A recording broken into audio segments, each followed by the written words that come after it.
khonapho la sihlangene i-SDC yabe-primary secondary. Sasi baba wayiphatha ihlalweni njengabantwabenu bazali elalisithunile ukuthi khona lina lingabazali sihambise incwadi le-petition education kwezemfundo, siphinde sihambise futhi ku-responsible authority.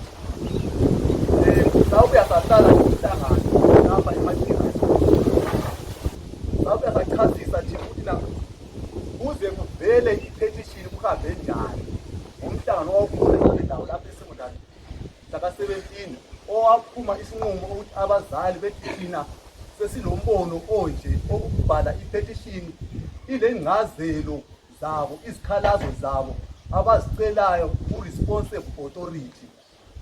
Sahlangana ngele-responsible authority, umfundisi uNcube wayekhona waphendula lapha lalaphana, lathi sikhuluma ngezikhalazo zethu ezikhona ku-petition.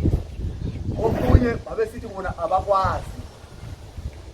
For example, indaba ye-Pispas Hospitality bathi bona abayazi. Saqhubeka umhlangano siloko sifuzana, wagcina sokufika esigabeni sokuthi thina kufanele siyechasisela abazali, sibuye thina abantu elisithumi leso lichasisela.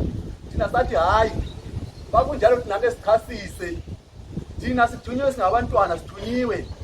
Sicela ke sifakeni ukuthi ilanga ukuthi khona sibe labazali lani libe khona le-responsible authority labe-education. Yiko waphuma ilanga lamhla ka-13 uthi kuyani sohlanani sixoxeni nge-petition le khona lekumumetheyo. Ngiyabonga abazali abanye bazagcwalisa. Ngiyabonga.